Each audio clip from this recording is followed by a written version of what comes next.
Hi, I'm Anna McKerrow, and this is my Magical People series. And today I'm here with Raven. Raven, would you like to introduce yourself? Yeah, absolutely. Hi, my name is Raven to most people who know me.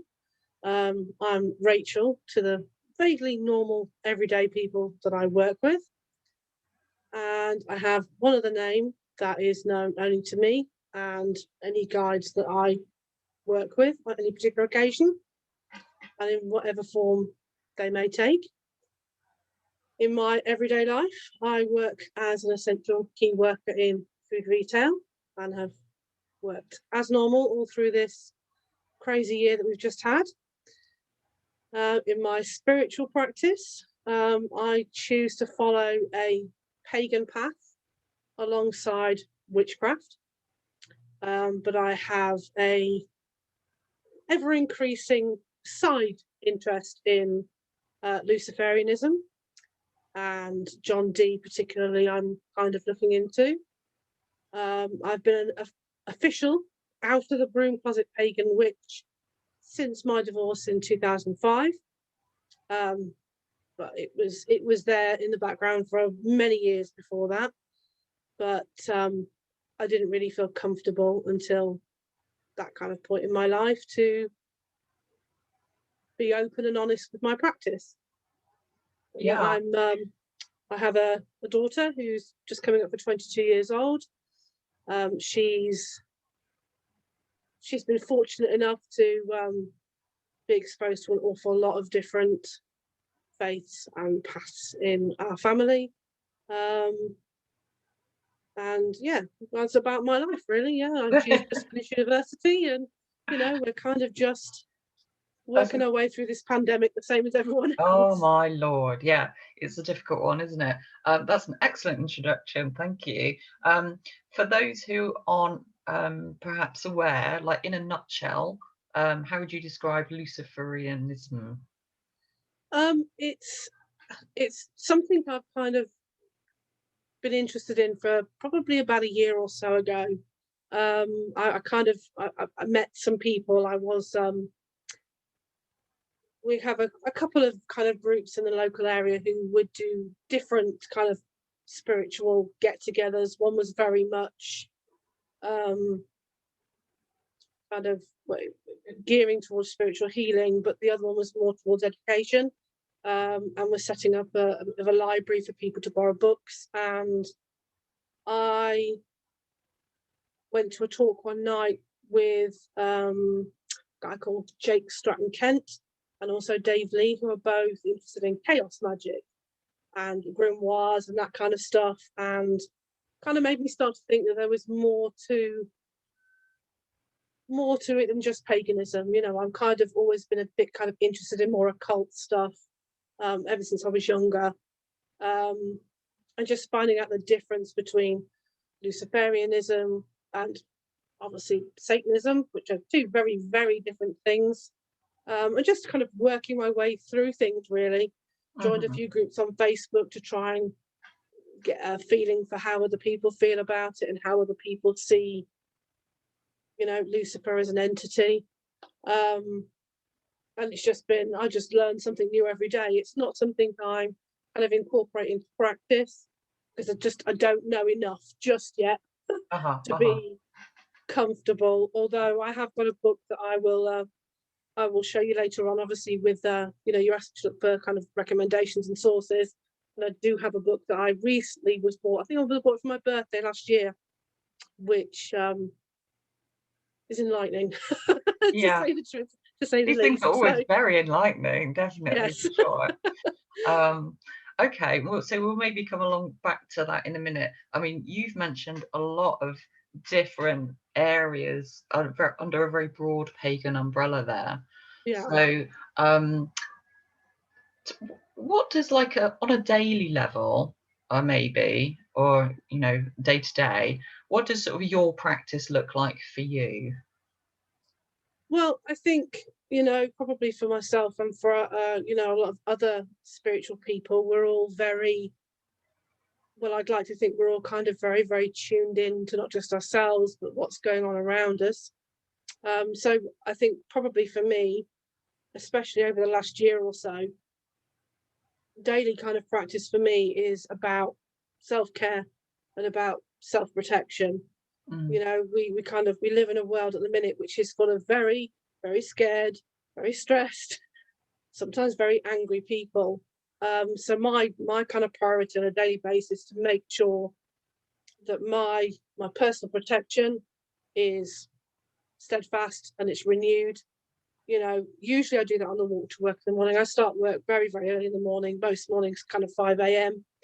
So when I kind of walk out the front door, the stars are out, the moon's out, and it just gives me a few minutes as I'm walking to work to kind of connect with those energies and kind mm, of, pull those down for the day ahead, setting a bit of an intention for the day that, no matter who I get today, you know, so you've got to make sure that you don't get pulled into that kind of, especially since I work in a supermarket, so it can be a stressful environment on a normal day, let alone what's been happening the last few months, yeah. and I kind of I try my best to try and pull all that energy into myself so that I can then gauge the customers that I serve or the colleagues that I work with on a daily basis.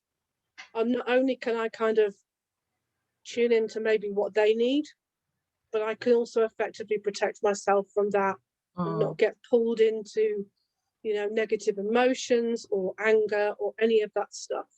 yeah. Because I kind of think that, if you can give someone a little bit of positive conversation each day, you could maybe turn the day around, from being, walking in the shop feeling very stressed and very angry that they can't get what they want, or it's busy, or they've got a queue or anything like that. That Mm, if you can kind of gauge that, and I think as spiritual people, we kind of can tap into those and recognize how people are feeling. That there are little things that you can do to maybe make their day a little bit better without making yourself feel kind of take that on. So that's yeah. my daily practice is basically, making sure that I'm okay, that I've got the energy in me to face the day ahead and make sure that I don't bring it home. I don't bring it home to my daughter. I mean, my daughter is, she suffers from uh, borderline personality disorder. So I don't want to bring that kind of energy home with me Mm. for to affect her. That's kind of primarily my daily practice right now. And on the weekends when I'm not working, just to kind of let it all go, take some time for myself and, Yeah, just have an easy, relaxing day at my own pace. So yeah. That's so interesting that that's a really specific way that COVID has affected your magical practice then, because you're putting all of your energy, if you like, into protection, but yeah, also, as you say, kind of like draw. And when you say drawing down energies, that is a kind of a witchy thing, right? So yeah. so explain that just a tiny bit. I mean, I think for me, it's just, I mean, I've always been there's that uh, funny meme that goes around the internet. I'm such a look at the moon kind of person. Uh, Um, Even though I tend to find that whatever phase the moon is in, it doesn't tend to affect me. I tend to just connect with it, and it's just I can I don't know, I don't really know how to explain it. When I walk to work in the morning, especially if it's a beautiful clear morning, which is at the minute, 'cause it's cold. mm, Um, I just can't help but walk out the door and just look at it and just think it's almost like a love for the moon. It's all I can describe it as. I yeah, never get tired of seeing it. I never get tired of just walking out the door in the morning. And yeah, just a I don't know. It's hard to explain for me. yeah. Even if it's in the thinnest crescent, it's still as beautiful and effective for me as it is when it's full. Uh-huh, uh-huh. That's interesting, isn't it? It's yeah. It's just I know I can't really explain it. I Yeah. just can't. I know that Well, whenever I walk out the door, and I can see the stars, especially this time of year when I see Orion, because I have a big connection with Orion the Hunter, and I just can't help but smile. It just brings all that positive. It makes me feel good. Yeah. And that's the only way I can explain it. Yeah. Well, that's I think all you need to say. That's great. I mean, you're drawing power from those elemental forces, I suppose Yeah, you yeah, could put it in that absolutely. way. And it's interesting because we get a lot of focus on like full moon power. We know a lot more about like the layperson knows a lot more about phases of the moon nowadays because that's we're getting a lot of that, like on social media, what phase and all these things, which is a really nice thing. I think people are a bit more aware of those natural Mm. phases around them. But there is kind of a bit of a focus, particularly in witchcraft, perhaps for like the full moon and everything. But that's really interesting to know that Yeah, it it's doesn't really matter interesting. for you.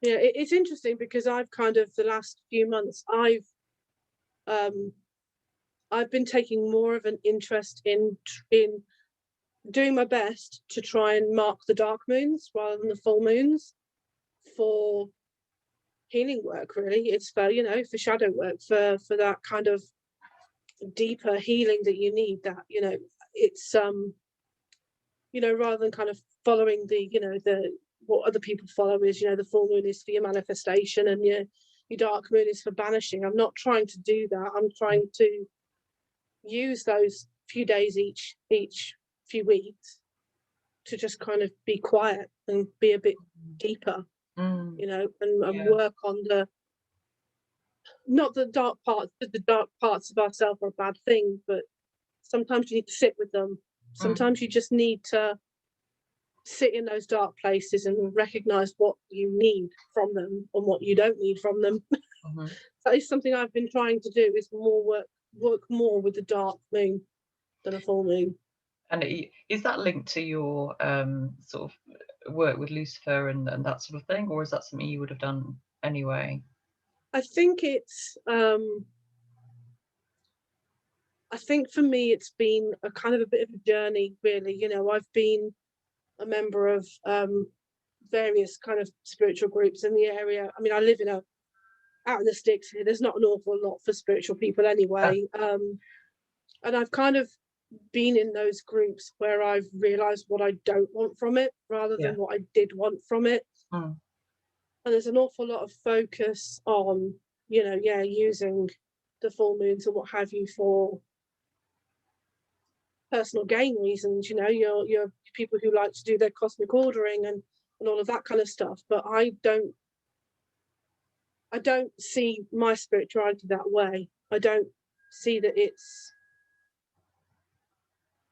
to kind of be, gained from in that sense. mhm, It's I try to gain from it what I need to kind of help my not help my heal myself and kind of keep going rather than you know asking for money, winning the lottery, get me a mm. house, all this. I don't see it for Yeah. that reason. Yeah. It's kind That's of just my personal choice, but that it's makes more, total sense. As you say, it's yeah, self-care, and we know that that is the most important thing to, because if we're not okay, then nothing else, we're caring for other people and that's it, trying to, yeah. keep our lives going and things like that. And that makes total sense to me. So I was gonna ask you, um,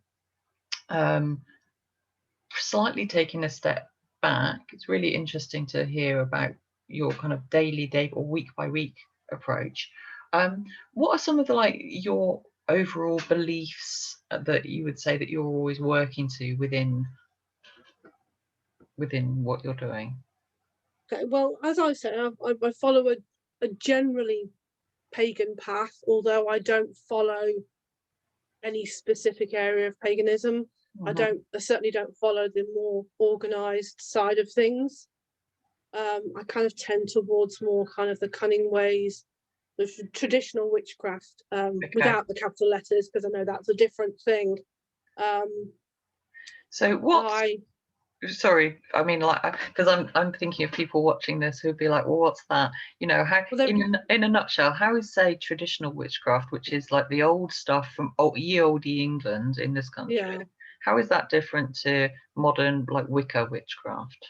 Very broadly. Um, I tend to find, I mean, obviously Wicca, and its kind of various versions of that kind of circle of belief. The Alexandrians, the Gardnerians, and Mm. to an There's a lot extent Dianic of Dianic difference Wiccas. There's a within lot of that. Uh-huh. yeah. There's a lot of different sections within Wicca.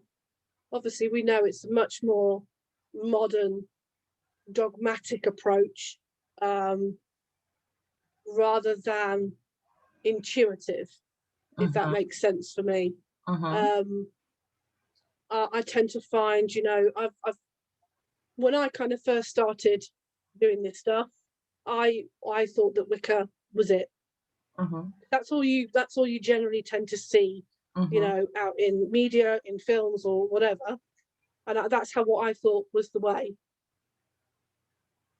And I think through, various groups and through finding the right books, I guess at the time, it's kind of taught me that there is more to it. I was brought up a Christian as a child, so I naturally kind of steer away from that kind of dogmatic approach, Mhm. because that didn't suit me well when I Mm. was younger. I mean, Mhm. I discovered physics at 13 years old, and was like, yeah, I'm not doing this church thing anymore. It doesn't make any sense. Right. So I tend to I follow a more kind of almost logical gut feeling kind of way, rather than having somebody else tell me what I should be believing in. Yeah. I tend to feel it rather than be told it. Yeah. That's the difference for me anyway. I mean, how I've never been part of a Wiccan group, or I have been a member of a coven, but I certainly wouldn't call it Wiccan. Mm. Um, Was that more in traditional? I would say it was more traditional. The lady who was the leader of my coven, she's a lovely lady. I still talk to her now. She's been a witch for many years, and even though some of the chants and stuff that we would do were based kind of from Wicca teachings, it wasn't that kind of feel to it. It was very much, she would encourage you to feel it rather than just repeat. Yeah. She would Mhm. encourage, discussion. We would meet up at every full moon at that point, when she was still living in the area, and we would mark our seasons and we would do all of that stuff. But she would encourage us to go and find our own way at the same time, Mm. also while teaching us basic skills. I mean, I have a spell that I use quite regularly called a boomerang spell, which is a self-protection spell. Um, One of the simplest spells I've ever learned in my life, and I still use it to this day. Mhm. She was very much of the mindset that simple is better. Yeah. You know, complicated rituals tend to complicate your magic, I think.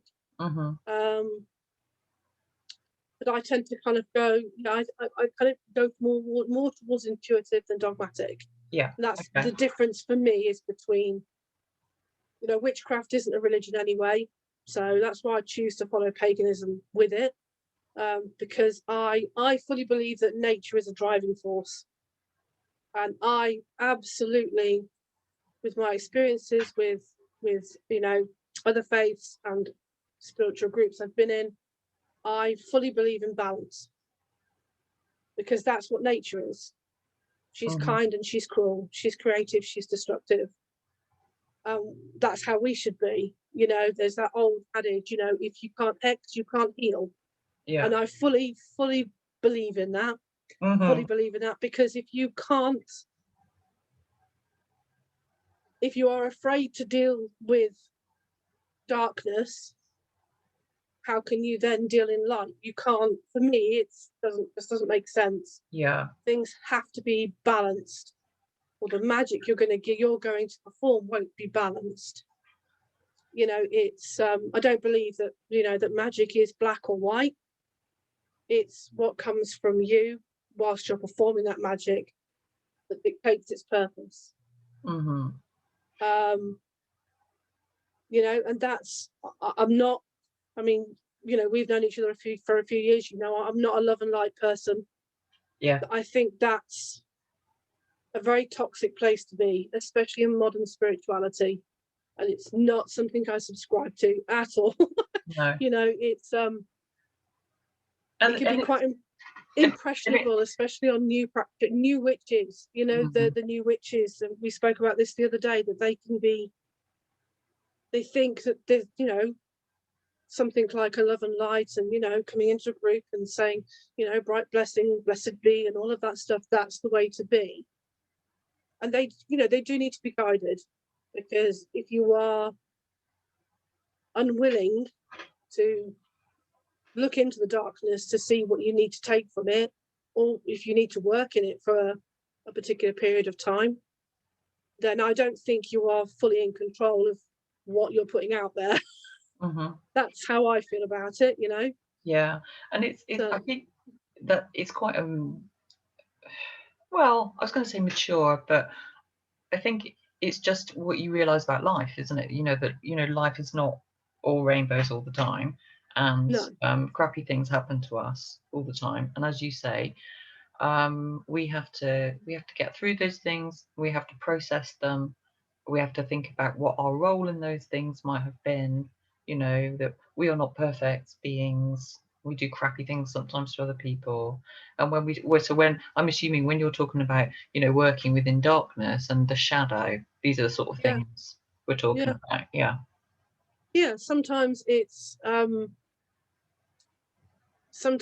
necessary. It's necessary work to, you know, either look at, you know, ritual or spell work, or what, depending on what you're dealing with. You know, I've had my fair share of dealing with people who were criminally deviant. You know, I've learned my lessons by, you know, performing spell work that may not have been mine to do. And that's another part of what I believe. I fully believe that the difference, for what I understand, between Wicca and what I'm doing is that Wicca do tend to pass on responsibility to their deities, whereas I very much, if I do something and it's wrong, I will go, yeah, sorry, that was me. And I'm fully prepared to take the kickback for it if I've done something wrong, you know. And you tend to find that happens very quickly. You know, I'm not a believer in karma, but I Mm, do believe that if you do something you shouldn't, the universe will go, no, no, yeah, no, no, yeah, we'll tell exactly. you, we will give you the clue here to tell you that you don't do that.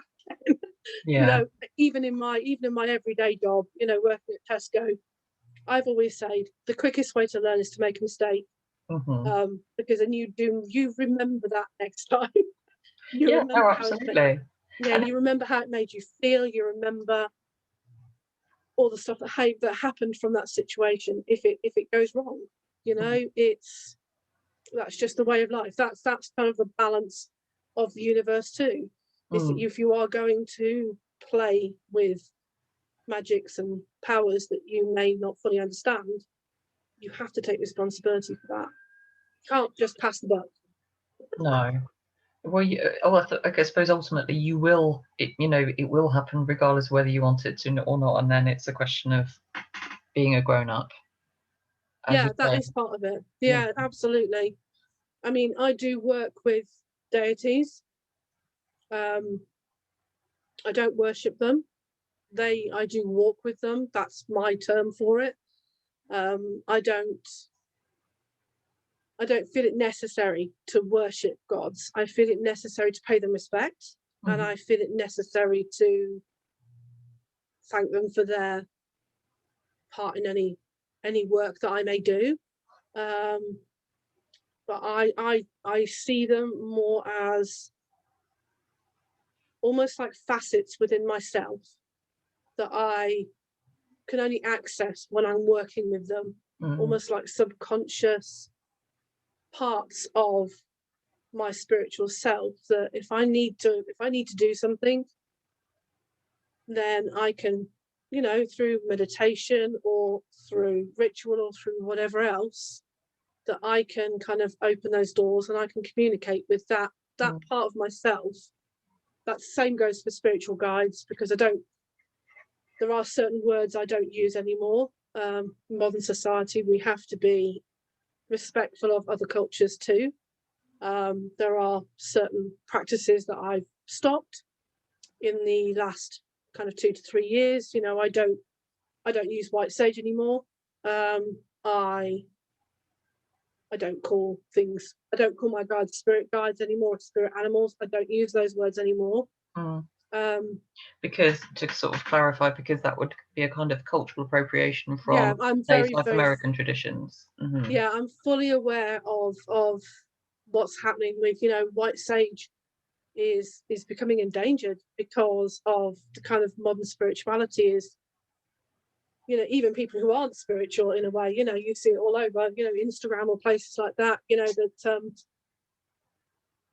you know, even to the point where you've got ghost adventures, you know, white saging an area after they visited it, an investigation, and it's like there just needs to be a bit of thought process behind it, a little bit of respect, Mm-hmm. and you know, you need to kind of, for me anyway, I would at least pay respects to that culture by going and learning about it, by, you know, sharing their need for to regain their own identities. Um, and I certainly, I mean, there's quite a few things over the. I mean, my belief system has changed since I started. I don't work with crystals anymore because of potentially how they're mined and the negative energies that come along with that. I don't connect very well with crystals anyway. To be honest, I never really have. Mm. I can tell you what they are, and I could tell you what you could use them for, but I never really use them myself. Um, I have a very simple kind of practice. I think I work with the elements in a very basic form. You know, I work with candles, and I work with incense smoke. I work with water, salt, soil, and you know, most of my. I do have an altar. You know, obviously, as you can see behind me, which is not only is it for energy focus, it's also for seasonal decorations more than anything else to mark, you know, the certain festivals that I choose to mark. It's also a place where I can leave off offerings for my deities or for to at least thank them, you know, for giving me the energy to do what I need to do. Um, I mean, particularly as you and I know, you know, I work with the Morrigan, who's probably scarily the first goddess to ever, you know, give me a tap and go, oi, hello, I'm here. And she can be scary, but she's that part of me that is, you know, come on, do this. I've got you back. Let's get on and do it. Yeah. She's that part of Sure. me that I need to access. You know, I've recently, the last kind of 2 or 3 years, started working with Ellen of the Ways, who's another very, very ancient goddess. And that for me is about grounding. That for me is about keeping my feet on the ground, keeping it real, and keeping it, you know, yeah, just kind of just keeping my head out of the clouds, you Mm-hmm. know, so to speak. Um, And you know, Ellen is her a old British deer goddess. That's right. she Right. is, yes, She. particularly connected with the Sami people who would um, migrate with the deer, basically. Right. You know, there's been cave drawings of her that are older than Stonehenge. You know, she's very much that kind of influence to me. She's very, very, very grounded, very keep your feet on the ground, keep your feet in the deer trods. That's all I think about. You know, it's about, you know, moving forward with what you need to do, but keeping your feet solid on the ground. Mm. You know, I also work with Hun Hunter. Um, Hun Hunter's been in my head for more years than I can count. Um, Started with watching Robin of Sherwood, which, I you was know, going to everybody knows say me. Robert I love Sherwood. Robin of Yeah. Sherwood. Um, and that for me, I think at 11 years old, watching that program, I was like, wow, What is this is this? incredible. You Yeah. know, that kind of magical connection started there. And obviously, I haven't been able to pursue it until, you know, kind of 15 years ago. But he's always been there, always been there. And I don't even know what he represents for me anymore. He's just always there. Yeah. It's I think he's the basis of my path. He really, really was the basis of what this has become for me. You know, it's Mhm. yeah, hard to explain that one, but that's a very, very basic connection, you know, Yeah. for what he is. So yeah, I mean, it's I have to kind of, you know, change my practices. You know, I don't work with herbs anymore. Simply because I have two cats in my house and I don't want I've already had instance with valerian, which I had to throw away, you know, because I Yeah. don't want to have anything in the house that is potentially poisonous to them. That's, you know, just kind of common sense, really. And I'm very careful, even careful with incense smoke, which is why I tend to use, if I'm going to cleanse, I use salt water because it's just, Yeah. it's safer and easier in It's my not going to house. set all your fire alarms off, and You know, also it's make your I've mostly white walls here, apart from this, and there are some areas that you start to get a smoke, actually on the wall, and then yeah, you're like, that's it. oh, now I have to, Yeah, clean it off. It's a right pain in the ass. So it can be. there's It's that. sometimes it's practical. I mean, if Yeah. I'm outside, Outside, yeah. then you know I'm quite happy to, you know, take some incense sticks, or you know, it's easy. I have a little travel altar kit which has got a little salt water spray, and you know, anything like that. And you know, I tend to keep it quite simple. And so, I mean, I don't really use cards. If I'm honest, I don't connect very well with tarot cards. The only cards, well, not the only cards, the only kind of two cards that I use is this one, the Wildwood Tarot, Wildwood Tarot, okay, yeah. which, Again, very funnily enough, Herne Huntery, very Ellen-y, well, very that's nature funny based. because this was written by Mark Ryan, who played Nazir and Robin of Sherwood. Oh, how odd. That's yeah, and I didn't even realise the connection when I bought that deck. Yeah. The other one I tend to connect better with oracle cards. The one set I've got. These cards are scary. I'm going to tell you now, these cards are scary Oh, no. because Why? Have a these. look. I'm not even sure that you can buy this anymore. What is it? This is called the Oracle of the Antlered Road, Okay. which Right. is now of the Ways deck, Yeah. Oh, I've created seen this. by Samantha Marks and Susie Edwards. Yeah, I have seen it. Yeah, it's these cards. They know me. It's They weird when you get that, isn't it? That you get particular ones. They're always yeah. right. Yeah. Every time I do a reading with these cards, I've never been able to put tarot cards together, if that makes sense. I've never been able to make them make a coherent story. Oh, yeah. Those particular cards, they're that friend that sits with you on a Saturday night, if you could go to a pub, which you can't at the minute, but Yeah. they're that friend who sit there and go, come on now, you're being stupid, you need to do this. You know you're doing Yeah. it wrong. This is what you need Yeah. to be doing. Uh-huh. They're that card. Those cards are just, they get inside my head and they tell me what I want, what I need to hear, even if I don't want to hear it. They're Yeah. those cards. I hate that. Generally, that's kind of my practice, you know, Yeah. really. I don't really go kind of, you know, convoluted. You know, my old cover leader used to talk about pretties, which Yeah. is what goes on your altar, which I do have. And Yeah. they're nice to have, but they're not necessary. Yes. Not for Yeah. me, you know. Well, I think, like personally, I think sometimes there's a value in window dressing because it can help you put yourself into the right kind of mood and kind of for what you're going to do, Yeah, so to that end, but in yeah, themselves they're not necessarily you necessary, yeah, depending on what exactly. they Yeah, are. Yeah. So what you actually need, as you say, is like, a bowl of water some salt from the kitchen, you know, these sort of more basic things. Yeah, exactly. And then it's up to you It's how big you take it after that. yeah, it can be. And I think that's probably, you know, another part of, you know, the why I shy away from the kind of dogmatic side of it, because it seems to be more ceremonial than substance for me anyway. You Yeah, know, others may actually find their, you know, find their meditation in that ceremony, but I tend to find it quite restricting. That's, you know, just how it works for me. You know, it will probably work for whoever's using it, but I tend to find that, you know, keeping it simple is just easier.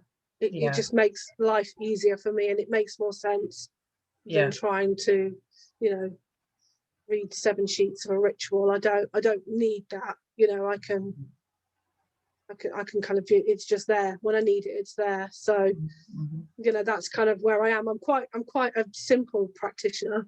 You know, I've been solitary for a very long time because, like I said, you know, in a small, you know, country town, there's not an awful lot to choose from in Yeah, terms of getting people together. Because people around here, I mean, even though everybody knows everybody else's business, same as any other small town, that kind of stuff people tend to keep to themselves, you know. And I mm-hmm. do tend to, I'm one of those people, if I see someone who's wearing pentagram or, you know, or post something on Facebook that I think is a bit spiritual, I will kind of leap on them, you know, and go, Yeah, you know, not that I know don't need that group around me, but it's nice to have people who are local that you can talk to, you know, even if it's just, you know, sharing a card reading or whatever, you know, yeah, yeah, totally. just a bit Because of connection, really. yeah, someone on the same wavelength who you Yeah, can, yeah,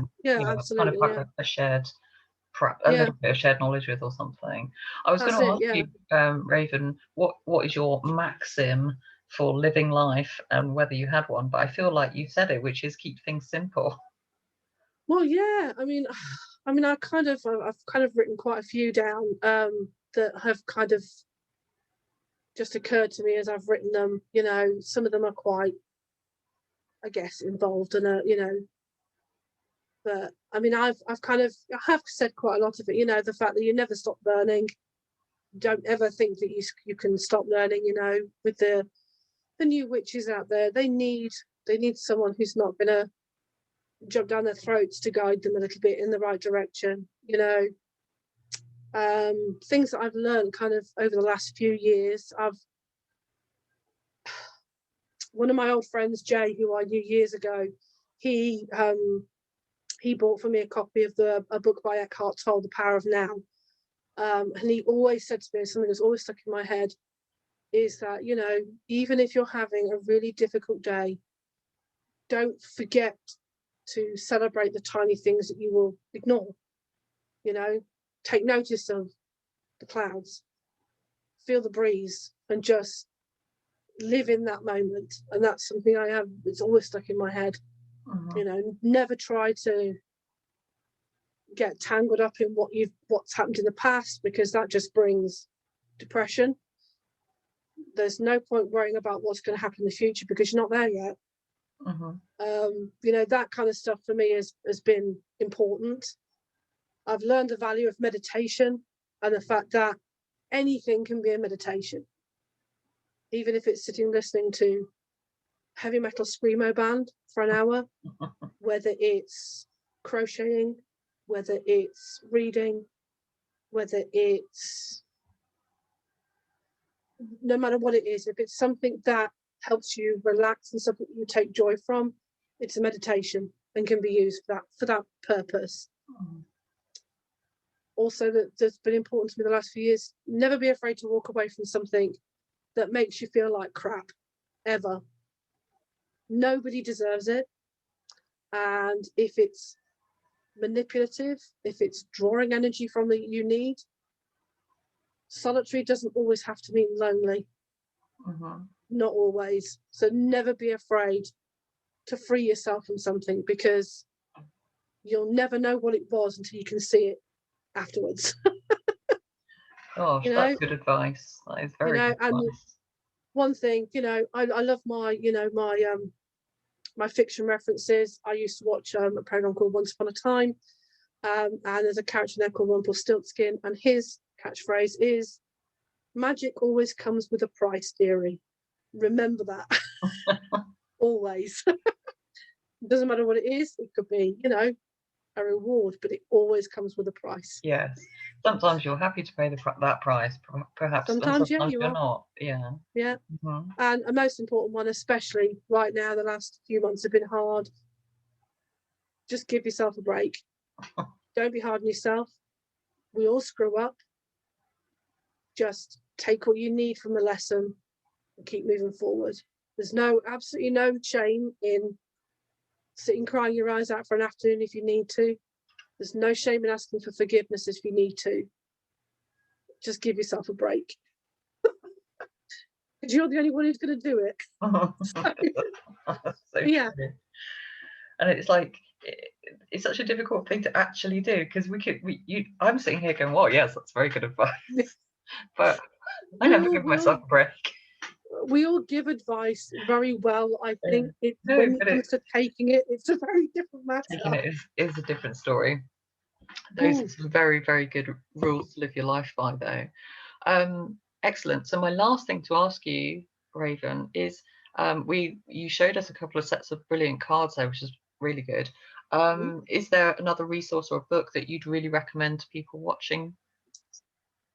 I would recommend. I have to admit, because if you find yourself that you have been called by a particular deity, it's always worth spending time going and looking for resources that look to the culture of that deity. So obviously, I follow. I walk with the Morrigan, and she's very very much an Irish goddess. I know that's not my culture, so you need to go and find somebody or a resource that can help to give you, her myths, her stories, her lore that you can connect with. Somebody who knows that stuff. Mm-hmm. For me, I haven't got any books by her, but there's a lady called Laura O'Brien. She runs the Irish Pagan School. She's a priest in the Morrigan, has been for a very long time. And she, as far as I'm concerned, she is it where the Morrigan is concerned. If you want to learn, she'll do YouTube videos on all the stories and all the legends and the manuscripts, all of that stuff. She will tell you about her own practice and how what the Morrigan asks her to do. She's very blunt, she's very down to earth, she doesn't take any crap from anybody, and I love that about her. She very much stands up for people who are marginalized, no matter if they're Irish or whatever. She will never be afraid to tell somebody if they are talking absolute crap about the Morrigan. I don't have a book by her, unfortunately, but I do have these, which are by a lady called Morgan Daimler, Yeah. who's American, Mm-hmm. but also works very, very closely with Irish manuscripts and translating. For us, if you're just starting, this book is excellent, because it will put you straight on an awful lot of misinformation you will see out there about who the Morrigan is, what she represents, all of that stuff. So I would recommend Morgan Daimler, Roy O'Brien for the Morrigan at least, and also Irish paganism in general. To be fair, working with Ellen the Ways, Ellen Sentia is very much the way to go.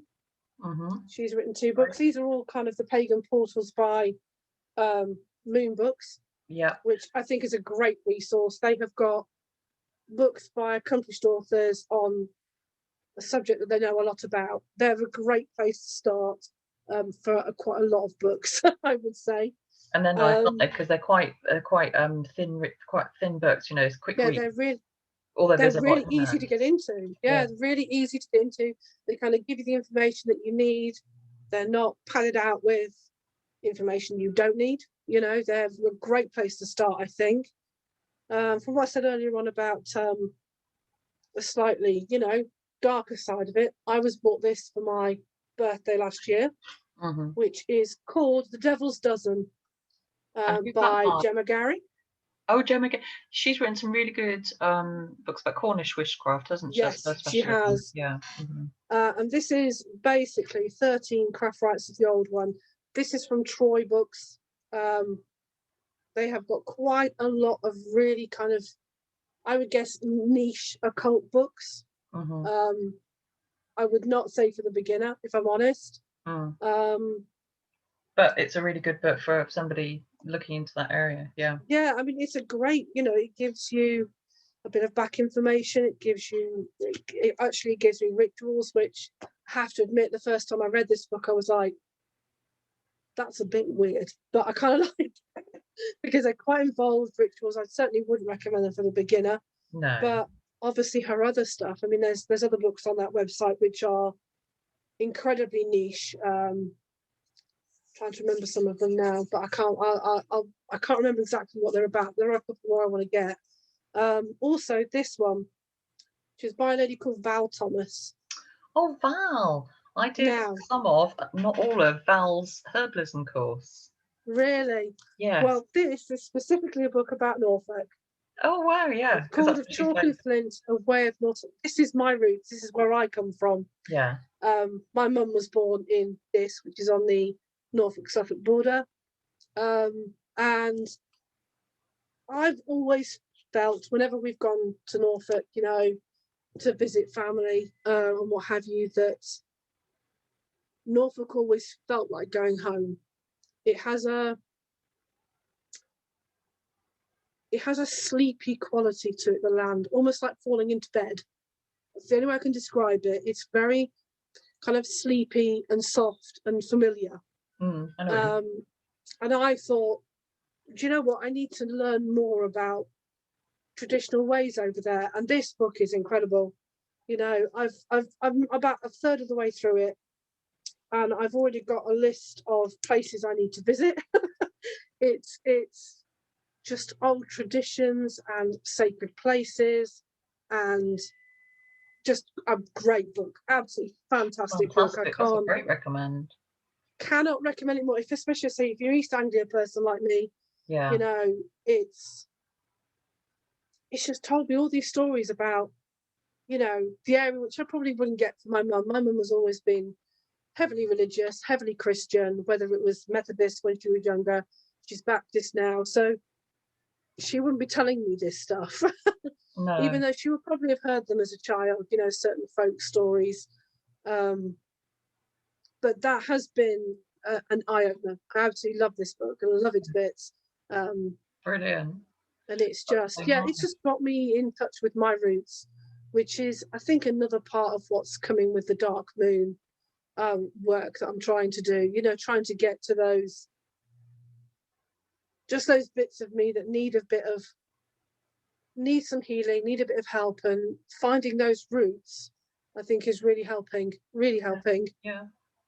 Brilliant. Yeah. And the thing that I love about all of these lovely books that you recommended to me is everybody who's kind of witchy or similar that I know, massive readers, all huge book fans. Yeah, I mean, I can easily have 2, possibly 3 books on the go at once, because I do have a unique ability. I think I don't think any of my friends have the ability, whereas I can read a book in a particular location. So I have one book that I'm reading when I go for a bath. Oh yes, I do.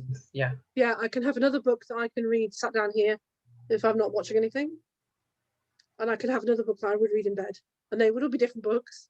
Yeah, I can keep track of them all. Go through them. Yeah, I've got my bed pile, sofa pile, basically.